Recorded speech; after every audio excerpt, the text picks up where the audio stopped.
अगर आपके घर की दीवारें आपसे बात करने लगे तो आप क्या करोगे? लेकिन अगर वो आवाज़ आपकी नहीं किसी और की हो।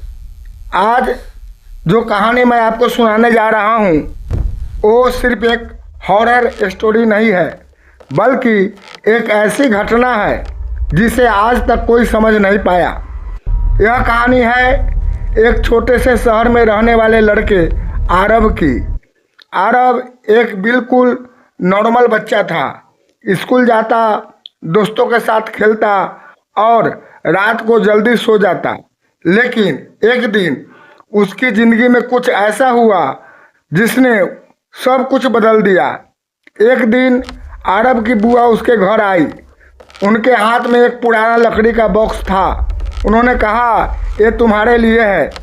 आरव ने खोला और अंदर था एक अजीब सा बोर्ड जिस पर अक्षर लिखे थे और बीच में एक छोटा सा कांच का टुकड़ा।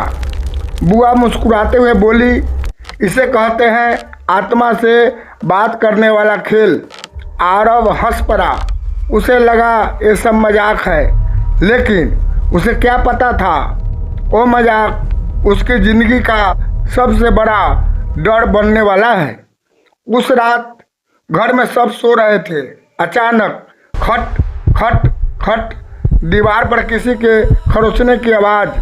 आरव ने सोचा शायद कोई चूहा होगा, लेकिन फिर वो आवाज़ धीरे धीरे रोने में बदल गई। आरव डर गया। उसने धीरे से पूछा, कौन है? और तभी दीवार पर खुद ब खुद शब्द बोलने लगे, मैं यहाँ हूँ। आरव चीख पड़ा।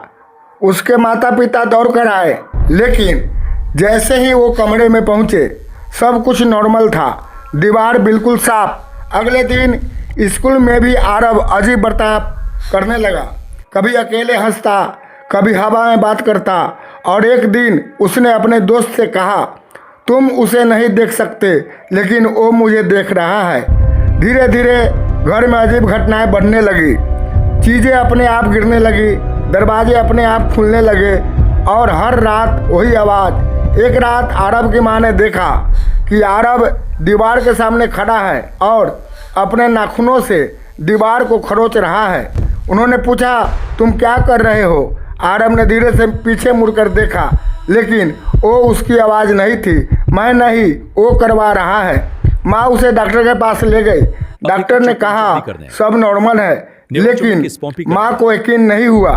उन्होंने एक पंडित को बुलाया। जैसे ही पंडित ने मंत्र पढ़ना शुरू किया, कमरे का तापमान अचानक गिर गया और आरव जोर जोर से चिल्लाने लगा।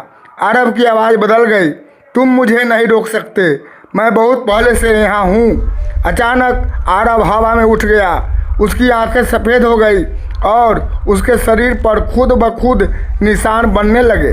पंडित ने कहा, ये कोई साधारण आत्मा नहीं है, ये किसी पुराने श्राप से जुड़ी है। उन्होंने तुरंत एक बड़ा अनुष्ठान शुरू किया। मंत्रों की आवाज़, चीखे और हवा का तेज झोंका, और फिर अचानक सब कुछ शांत हो गया। आरव जमीन पर गिर गया। कुछ सेकंड बाद आरव ने धीरे से आंखें खोली और कहा, वो चला गया। लेकिन उसी रात घर की दीवार पर फिर से एक नया शब्द उभरा, मैं वापस आऊँगा। तो दोस्तों, अगर आपके साथ ऐसा हो जाए तो आप क्या करोगे? कमेंट में ज़रूर बताना। Thank you.